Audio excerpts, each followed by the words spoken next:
Hi, my name is Michael Padone. I'm the founder of salesbuzz.com. Today's session is titled Selling with Confidence. I'm actually going to take a little bit of a different approach to today's webinar simply because, first of all, how many of you are in the sales role? Here's the thing. How many of you are concerned that, the SDR role or the BDR role, things of that is changing based on everything you see on LinkedIn and whatnot lately? It seems like it's changing a lot. It seems like it's getting a lot harder for a lot of sales reps. So here's the thing. Here's what I do know is that closers are always going to be in demand. And there's a lot of sales reps, or there's a lot of people who are in the sales field, but they're only on the front third of it, or maybe even maybe even less than a third, right? Where they're just trying to set the appointments and things of that nature. So there's a couple things. If you're going to be in sales, first of all, why are you even in sales unless it's to make as much money as possible? I mean, the main reason why somebody should be in sales, in my opinion, is because you can literally live like a rock star if you learn how to close. And it's such a high pressure job that why wouldn't you want to make that kind of money just to justify some of the stress that we have to go through? And when I say stress, I'm talking, see, for myself,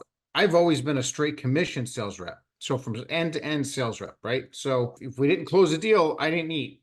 It's that simple. And I know that's like at the top of the food chain as far as pressure goes. And most people today, and remember, I got into sales, 30 years ago. It's just the way it was. You get a straight commission job, you either sink or swim. Good thing is, as I was able to figure it out and I started swimming very well, made a lot of money doing it. But there was a very specific process that I learned, and I'm going to teach you today in a very short time period that I think will help, because what I'm seeing in the sales field is, especially if you're working for a company that is selling a product, say maybe under $10,000 or less, it's going to be hard for them to continue to keep SDRs where they're doing the prospecting and then setting an appointment where there's more than one salesperson to close that deal. Because now they got multiple salaries just for that one order. Does this make sense to you guys or no? Like that, what I'm seeing in the industry is the SDR role is shifting more towards that enterprise level stuff. With that being said, it's not that I want you guys to cold call either. By the way, let's just get the definition of a cold call out of the way right now. The definition of a cold call is contacting any prospect that is not currently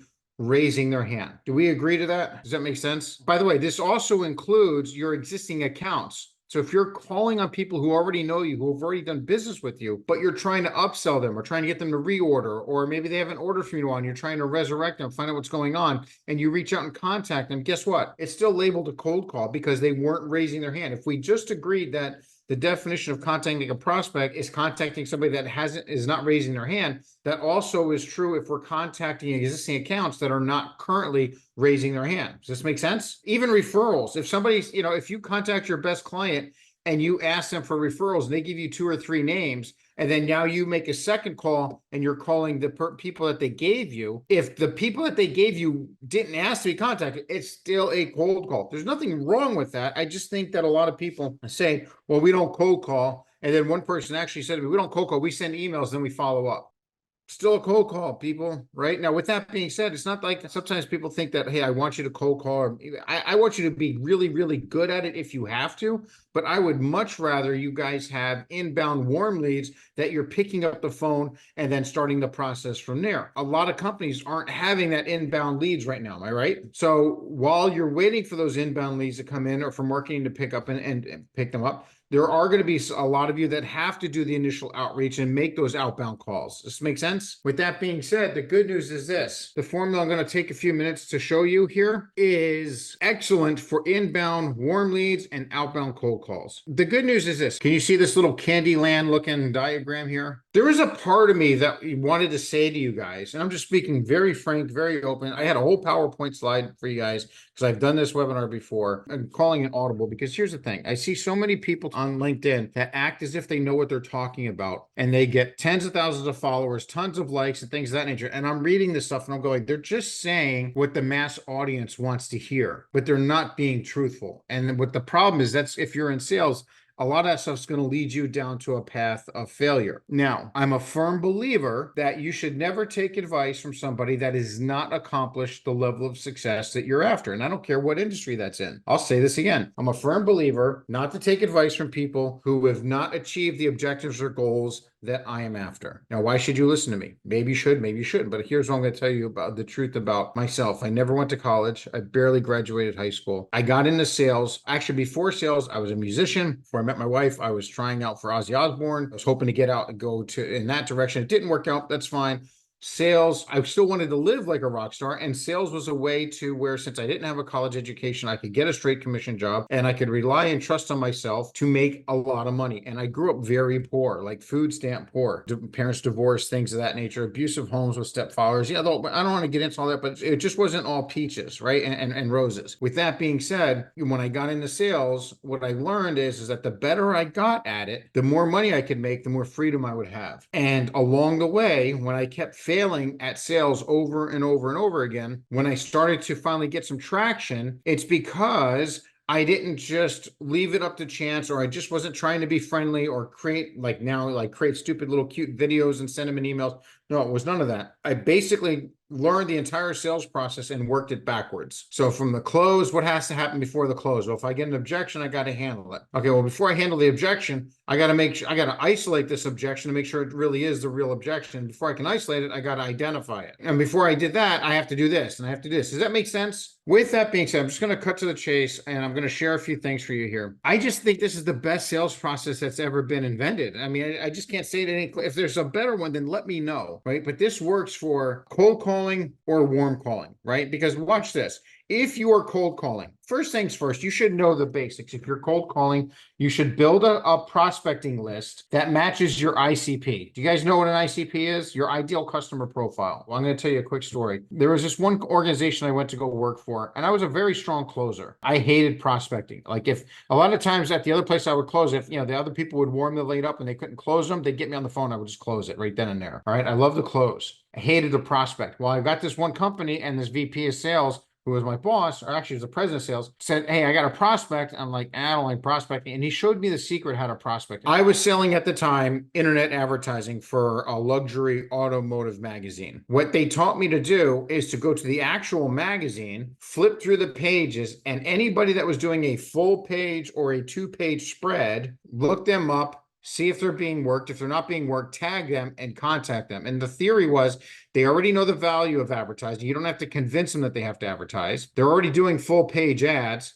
Chances are, if they're doing those full page ads, they got the money to spend and they have the inventory that you need for the online stuff. So that's where you go. He says, ignore the people in the back who are doing a quarter-page ads or half-page ads. They're just testing the waters. They're going to be more of a pain in the ass. So he basically taught me how to find an ICP. And I was able to take that from learning that little bit. So no matter what industry I went into, you could find your ICP, your ideal customer profile. And the best way for you guys to find it is to find out who are the 10 best clients in your company. And when I say best, I mean the ones that bought the quickest, paid on time, least aggravation, right? Renews, things of that nature, whatever your criteria is. But get a list of the 10 best ones and then do a couple of simple things. Like, 1, what industry are they in? 2, how many employees do they average? 3, annual revenue. 4, location, right? Just little basic things. The 5th one also is list all of the decision makers' titles that were with each deal. Everybody that had a vote. So if you have 10 companies that are your best clients, go to each sales rep and go, okay, on this deal here that closed, how many different people had a vote in the order, right? And then let's say it's 2, then okay, what were their titles? And then do the same thing to the next one, the next one, the next one. What's going to happen is you're going to start to filter out. You're going to see the top 2 or 3 titles of the people who are almost always involved in the decision-making process. So that is where and then once you find leads that match the location, industry, size, annual revenue, right, at a basic minimum, now you know where to start. You can create a list like that and build that list up first, like get like 200, 250 people that match that leads, and then you can get to work. Does that make sense so far? Because the last thing you want to do, guys, is, I mean, I can't tell you how many cold emails I get for people asking, who's the head of IT here. I'm a solopreneur. I have a team, a fractional team that helps me run SalesBuzz. I don't have internal servers. It's just so stupid. I also get contact all the time for office cleaning stuff. Well, I work out at home. Don't need that either. It gets exhausting as a sales rep if you start to contact, you're making the effort to make these calls, whether you're dialing manually or whether you have an auto dialer. If you're contacting people that aren't even qualified to begin with, you're just wasting time. It's going to create frustration. You're going to get frustrated, and sales is not going to become fun. Sound familiar? Does that make sense? Mike, you're asking me who handles my PPC and SEO. I do have a little bit of outsourcing, but I will say this. My first company that I built and sold was an SEO company. It's how I became a millionaire. I started an SEO company back in 2002, and then I built it and sold it in 2007 for a seven-figure deal. But I was able to do that because, since you brought that up, right? If you go back to 2000, 2002, I mean, there was the dot-com era. Everybody was failing. I started a business during then, straight commission. I knew I had the confidence. I knew how to get in and get done. And I built a company based in a bad economy with this sales process I'm going to be teaching you right here. And I built it and then sold it for seven figures, and then started Sales Buzz in 2008-ish area. Does that make sense? So this goes back to, why should you listen to me? I'm somebody that, wasn't born with a silver spoon, never went to college. I made a lot of money in sales, and I owe it all to basically this sales process here. Whether it was cold calling or inbound warm leads, which we all prefer inbound warm leads, but I use the same process. If I get an inbound warm lead, I know when I contact it. Well, first of all, if I get an inbound warm lead, they recognize the problem, they're searching on Google, they find me, chances are they found 2 or 3 of my competitors as well, and they're reaching out to them as well. So when I call them, I still have to pique their interest in the first 15 seconds of the call. Does that make sense? Right? I get a warm lead, I still have to contact them. They could be speaking to 2 or 3 other companies already. They might have found a solution by the time I got the lead and sent to them. So the first thing you have to do on a phone call, whether it's a cold outreach, or you're contacting a warm lead for the first time, the first thing you have to do is you have to pique interest. Can you guys see this right here? Does this make sense? If you can't pique interest in the first few seconds of the call, nothing else matters. All right. So how do you pique interest? I think a lot of you know that all of my sales knowledge and all my sales skills and all my training are in an on-demand course that you could buy, right? And if you end up wanting to do that, great. But if you just want to learn at a lightning level fast, this is the first step, pique interest. How do you do that? You have to create your verbiage. So let me give you a quick example. If I called you, let's say you're a sales manager or a small business owner, and I called you and I say, hi, my name is Michael Pedone with salesbuzz.com. And the reason for my call is I train inside sales reps on how to become great. You'd be like, oh, no, we already have sales training. We already do stuff. We have something internal, blah, blah, blah. Right? And then I get the case of the yeah buts. This is where people say, well, this is how you overcome those objections. Why would I want to overcome an objection right in the beginning of the call when I'm the one that created the problem? Right? Because I used a poor opener, or here's the other bad opener that's out there a lot. Hey, I know you weren't expecting my cold call. Do you have 27 seconds to hear why I'm calling? A lot of people like that because people say, yes, okay, sure. But the reason why that fails is because, look, if you do that, you just put yourself behind the 8 ball, because you're going to do a mini sales dump, a little mini presentation, and then you're going to try to establish control by asking them a question at the end of that. And the problem is you're going to hear the short one-word answers because their guard is still up. How many of you have tried it and have experienced that yourself? You get them on the phone. Hey, do you have 27 seconds to hear why I'm calling? No respect to my call. Oh, sure. Okay, great. Well, we provide blah, blah, blah, blah, blah, blah. Let me ask you this. Then you get that resistance. Well, yeah, right now is really not a good time. So just email me some stuff and I'll get back with you if I'm interested. Sound about right? What's the right way to pique interest? You have to have a what's in it for them value statement. You have to agitate a pain or scratch an itch. So let me take my call again. Hey, John, it's Michael Pedone with salesbuzz.com. Listen, the reason for my call, I specialize in helping outbound sales teams overcome call reluctance. And if I caught you at a good time, I'd like to ask you a few questions just to see if what we have to offer might be of some help to you. Would that be okay? Now, if you're a sales manager, you got 5 to 10 sales reps, chances are half of them have call reluctance, even if you have an internal sales training solution. Am I right or no? Chances are half of them aren't making the number of dollars, right? So that's the scenario I'm trying to give you. And the course goes deep into how to, and there's some sales scripts and things of that nature. And so you can customize it for your industry. But that's just a quick example of this is how you have to pique interest in the first few seconds first, and then gain permission to continue the call. So if you noticed, I like to end my openers with, and if I caught you at a good time, I'd like to ask you a few questions just to see if what we have to offer might be of some help to you. Would that be okay? And notice my tone, notice my inflection. This is a sales script, guys, but it's all by design. Remember, every Oscar-winning actor and actress all had scripts. They just didn't make it sound like a script. And I know this script like the back of my hand, so I could say it without reading it, but I still say it with those pauses and those inflections. And some words are on the up swing, some are on the down, all by design. This is how you become a master at selling. So with that being said, you have to pique interest and gain permission to continue the call. Somebody give me an example of what you're selling. And if you want me to unmute you, we could do it that way too. But if you just want equipment finance. Okay, so equipment finance, Brendan's the first one, or promotional. Let's go with, it doesn't matter who's the first. Actually, promo items was first, right? So Eugene, are you selling, you're selling like cups to trade shows and things of that nature? Is that right? Yep. All right. So you're cold calling businesses that do trade shows then, correct? At least I would hope so, right? You would make a list of B2B, right? Advertise church bulletins, things of that nature. Okay. So when you contact them, so what's your USP, your unique selling proposition? Like, why should they use you over somebody else? If I'm calling a small business and I know that they're going to do trade shows, it might be something like this. Hi, Eugene. This is Michael with XYZ Promotions. The reason for my call, we specialize in helping small business owners generate better leads through promotional products at trade shows. If I caught you at a good time, I'd like to ask you a few questions just to see if what we have to offer, some of the ideas I have, might be of some help to you for your next trade show. Would that be okay? You see how, like, on the fly, even though I'm getting very little bit of information from you, I'm able to spit.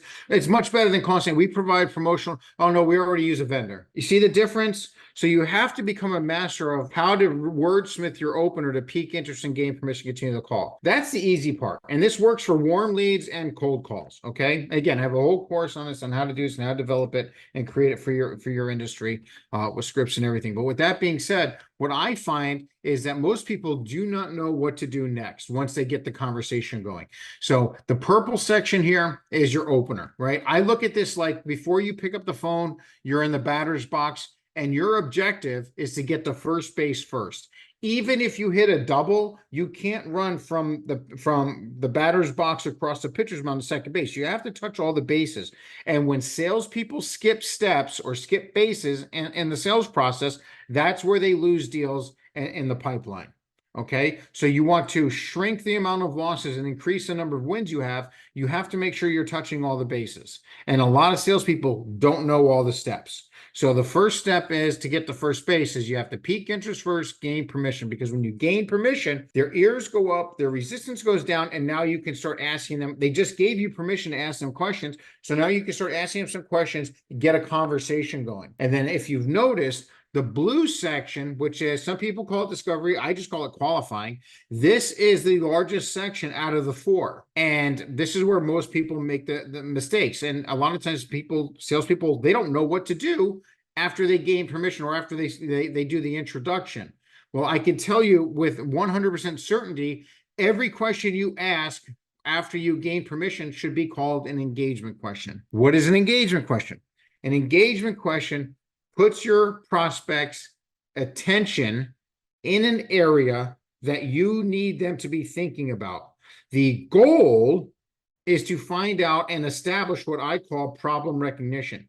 You have to identify and confirm a problem exists before you give a solution, and your presentation's your solution, right? Well, if there's no problem, there's no need for a solution. Doesn't that make sense? And you can't tell them they have a problem because they'll doubt it. You ever ask a couple of questions and then you know it's a problem? You go, oh, I got a better solution. Let me explain to you. And you rush right to the presentation. You give this great presentation. You get to the end, you go for a close, and they go, yeah, sounds good, but I think we'll just stick with what we have. And you're like, what the heck just happened? How is that possible? You ever been in that scenario? If you have, which I'm sure you have, if you've been in sales for more than a week, is you never established problem recognition. You saw the problem. You never got them to admit that it's a problem or agree that it's a problem and commit to wanting that problem solved and solving it by a certain time date. That's the problem. That's why you ran into that. So how do you establish this? Well, it starts with an engagement question. You ask a question, puts their attention in an area that you want it to be. They respond to you. Guess what? This is now called a sales conversation. This is where we want to be. All right. So what do we do once they give us that answer? And by the way, we're not asking questions to force an answer. We're not trying to trick them to answering a way that we want so we can say, aha, let me show you something. You need honest answers here, right? So when I ask an engagement question, they respond back. Got it. Makes sense. Let me ask you this. And then I go to what's called the opportunity size question. An opportunity size question, if you're doing promos, might be how many trade shows a year are you doing? Or how many, do you do festivals, things of that nature, pop-up tents, whatever. How many do you do? If they do one a year, is that your ideal audience? Go back to the top 10 people that buy from you the most. How many do they do a year? 3, 4, once a quarter, right? So the opportunity size question is a way to quickly, early qualify somebody. Let's say you pique their interest, you gain permission, you ask the engagement question, and then the next question you asked is the opportunity size. You go, just out of curiosity, how many trade shows a year do you do? We do one every other year or something like that. Okay, now you're disqualifying them out. Or you know that you're not going to spend a lot of time with them. They could also say we do one every quarter, which fits right into what your ICP is in this example that we gave. Does that make sense? So you're learning early on, you're making your notes. And by the way, all of these things should be in your CRM where you could fill them in as you're answering or after the call if you write them down like I do. Okay, so you do the opportunity size, and look how easy it is to ask the opportunity size question. Just out of curiosity, how many trade shows you guys do a year? We do about one a quarter. Oh, okay, great. Well, listen, I mean, the clients that we help the most, I mean, the ones that really get the highest ROI possible for what it is that we have to offer. When it comes to these trades, they're usually struggling with one or two issues to get the most ROI out of them. And they are. And now you go in and you explain the two biggest problems that your target audience has and let them pick one. They go, yeah, it's the first, it's the second, it's a combination of those. It's none of those, it's this. It doesn't matter. You're in a sales conversation, but you knew that at this point, after you've asked the opportunity size question, that you had to ask the pain point question. And now, since we asked the engagement, we got the opportunity size, and now we're deep into the conversation. We asked the pain point questions. They confirm that it's a problem. Yeah, I definitely have this problem. And they admit it. You can clearly see it. They fed it back to you, and you see it's a problem. Next thing you know, even if you have somebody you're speaking to that is one of the top 2 or 3 titles of the people who are almost always in the decision-making role, even if you have that, don't assume they're a decision maker. Now the next step, once you get pain point problem recognition, is to identify the decision-making role. It's really simple. It's a simple question. Just out of curiosity, John, other than yourself, who else needs to be involved in the decision-making process when it comes to finding a solution for XYZ? Now, 9 times out of 10, they'll say it's their decision. Most salespeople make the mistake of going, oh, okay, great, I got the decision maker on the phone, and then they jump way over here to the presentation. No, I want to run the fast forward technique after they tell me, if they tell me they are the decision maker, I run the fast forward technique. I go, well, John, just out of curiosity, then let's assume for a moment, once you learn about what we do and you do your research and your homework, and let's say, we're the people that you want to go with, what's the next step there? Where do we go from there? If you decide that this is what you want. Well, if I decide I'd like it, to take it to my boss for final approval. Guess what? They're not the real decision maker. You've uncovered this now. So now you have to do other sales skills and techniques to get the other person involved. And we know we just can't ask them, can we speak to so-and-so? Because they'll say no. We already know that. So you have to use a different technique. Again, I don't have time to go into how to do that. It's in the course if you want it, or I'll do another webinar later on. With that being said, so let's say whether they confirm or they get somebody else, next thing you want to do is you want to uncover hot buttons. They're buying signal hot buttons. One great question I like to find out, once I get pain point and I identify their role, and we run the fast forward technique, one of the things I like to do is just go, what are the top 3 things most important to you in selecting a solution to solve XYZ, right? I'm getting those top 2 or 3 things. I get them even if they're not a decision maker. You want to know why? Because when they give me their top 2 or 3 things, I'm going to say, okay, when it comes to your boss, other than price, what's most important to him or her? If they know, that means they might have been talking about it. If they don't know, then great. I can run the influencer play, which means I'm going to take a break. This person is not the decision maker. I got enough information. I'll simply say, you know what, John? I got good news and bad news. The good news is, based on everything you're telling me, I might have a solution that'll help you solve XYZ and avoid these XYZ problems. Bad news is you stand almost no chance of getting it if we continue the way we are. But if we hit the pause button, and I don't know if you can get your boss to hop in the call now, or we schedule a meeting where I can explain everything to both of you at the same time, and then let you guys discuss it and come back to me. That is the best way you'll probably go ahead and get what you need out of this and get approval for it. So what do you recommend? Do you think you might want to get them on the phone, or should we schedule a call? What do you recommend? Sometimes they go, hold on. Did you see how I worded that everything was in their best interest to get them the solution they want to avoid the problems that they were having? Did you see how I worded that? Yeah. Did you pick up on that? Did you catch that? This is what I call run the influencer play. When I say that to them, I'm putting it in their best interest to get the other person involved. Now, if they do get the person involved, I go back to the beginning. Hey, Mr. CEO, yes, I was speaking with John regarding XYZ challenges. Says this is a problem. Do you agree? Is that an issue for your organization as well? Yes, okay. And my understanding is it's creating this, and this problem. Is that right? Yes. Any other problems that we're missing besides that? No. Okay. Now, did you see what I did? I did a quick lightning recap, and I made sure that the actual decision maker, if they did get on the phone or the next meeting, I start from the beginning, but I go through it lightning quick, hit all the spots, confirm, make sure everybody's on the same page. And if somebody's off the page, or if I hear their tone, they say yes, but they mean no, I'll question it and then find out what the real thing is to get them on board. Because if I don't get them committed that there is a problem they want it solved, the presentation doesn't matter. Do you guys feel me? So now, let's say you go ahead and get whether they were the individual or you got the decision maker involved, and you get back up to this point. Then once you get the problem identified and agreed it's an issue, guys, once you find the right solution, ideally, how soon would you like to have this problem go away? When would you like to have something implemented to make it go away, right? Get a time frame from them, all right? And next thing is this: once you get a time frame, qualify on price. One of the worst sales advice I ever got, and most sales managers give it because they were all taught, was to never bring up price until after the presentation. This is dumb. Here's why it's dumb. How many times do you do a presentation, you go for close, and they go, we can't afford it? I mean, that's a big objection, right? And the thing is this: it's one of two things. If they say they can't afford it, they're either telling the truth or they're lying, correct?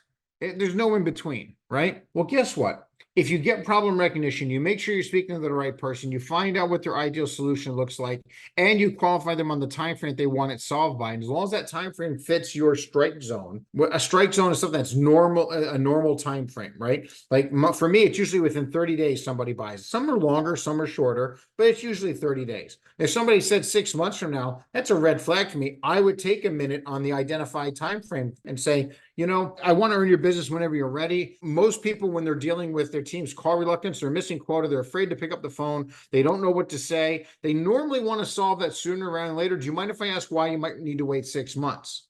And then now we uncover what the real objection is, right? There might be something going on. It could be I missed a step early on. I thought I had pain point and I didn't, but this is like a fail safe. It's a checkpoint for me, and I knew I can go back. Or they were being a little too guarded, and now they pop and they go, yeah, actually, you know what? You're right. If we did find the right solution, I'm just concerned it'll cost too much. That's why I'm saying it. Okay, well, let's talk about price real quick.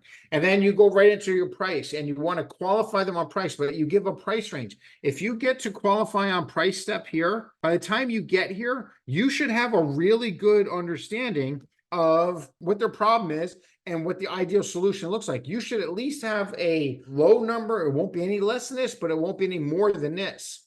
So it's fine to say, listen, let's talk about price for a second. I'm sure you're curious. So before I do a demo, or before I explain how this works, everything you told me, the good news is it's not going to be any less than ABC, and it won't be any more than XYZ. I know that's a range, but I guess the question I have for you is, if you end up liking what is it we have to offer and you decide you want to move forward with it, is that price range doable for you? There's only 3 ways they can answer: yes, no, or maybe. If it's a yes, you move on. If it's no, you say, when you say no, do you mean no, I think I can get something better elsewhere for less? Or do you mean no, I couldn't afford it if my life depended on it? Which no are we dealing with? If they say no, I couldn't afford it if my life depended on it, you qualify them. They're not a good fit. Fine, bounce. Okay.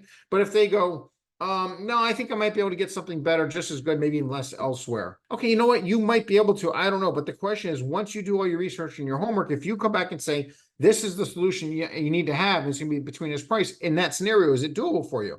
If they're, yeah, in that scenario, it's doable. Okay, that's all I'm asking. Well, let me do this. Let me just tell you a little bit about it. I'll answer any questions you have. And if you like what you hear, we'll take it from there. Fair enough? Okay, now I'm at that checkpoint transition. Okay, now I go to presentations. Now, there's presentations. There's a right way to do presentations, a wrong way. I like to do presentations with tie down. I don't have time to go into them. I like to get their feedback while I'm doing the presentation to make sure they're with me. The last thing I do on presentation is I do something called close on solution concept. And when I'm closing on solution concept, does this sound like what you're looking for? Yes, it does. Okay, other than price, any other reason why you wouldn't want to move forward with this now? And it's no, other than price, we're in. Great, you go right to the close. Or they could say, oh, you know what? I wouldn't be able to move forward because of XYZ. Okay, now you have an objection. So now you have to handle it. You're at the objection stage. First thing you have to do is you have to identify it. Is it an objection you can ignore, or can you just pass it by? You identify it and you realize this is an objection you have to handle. Can't go past it. Okay, so I'm here, I identify, so now let me isolate it. Isolation, this is where most people go wrong. It's actually a 2-part process. So when you isolate it, so you go, when you get the objection, you say, so other than blank objection, is there anything else stopping you from moving forward? Nope, that's it. Okay, this is where most salespeople make the mistake. They jump right into handling it. You don't want to do that. You want to go to the second part of isolating. So if you go, other than pricing, is there anything else stopping you from moving forward? Nope, that's it. Your price is a little high. Okay, gotcha. So if I could solve that to your satisfaction, we can move forward with the order now? No, shut up. and listen. They come back and they go, well, if they go, no, even if it was a better price, I wouldn't move. Then, okay, obviously it's a project price really isn't what's holding you back. Do you mind if I ask what is? And bam, they get another objection, right? And now you start over again. Identify, isolate, and then you handle and close. It really is that simple, guys. And I know I went through all of this at a lightning speed, but this is what I wanted to share with you. I see a lot of people on LinkedIn offering sales advice, and I think a lot of it's just bad. I don't think it's going to work. I think that's why there's so much turmoil. Anybody can be an influencer these days, but all I know is that this solid process, step by step by step by step, is help me make millions of dollars as a straight commission sales rep. If you really want to master this stuff, I mean, I'm cramming this in a 40-minute webinar. I have an entire course on demand where I break every one of these stages step by step down. It's affordable. It's $500 a person. I even do live classes, but you need multiple people for that on a weekly basis. But, with that being said, if you have any other questions, you could always email me, mpedone@salesbuzz.com. You could hit me up on LinkedIn. You could even ask me through LinkedIn. My goal for this one is twofold. One, I know a lot of you, if you're in this, it was probably because you're on my newsletter and I want to help out. Also, I want to generate some new revenue. If you have a team that is struggling and you feel that they need better instruction, and me breaking this entire process down is like, yep, this is what my company needs, then reach out to me and we can talk about multi-seat ordering and some of the other options that we have. Cool? Helpful? All right, guys, I'm going to cut you loose, get back, pick up the phones, and let me know if I can help you out at anything. All right, in the future. All right, guys, good job. Take care.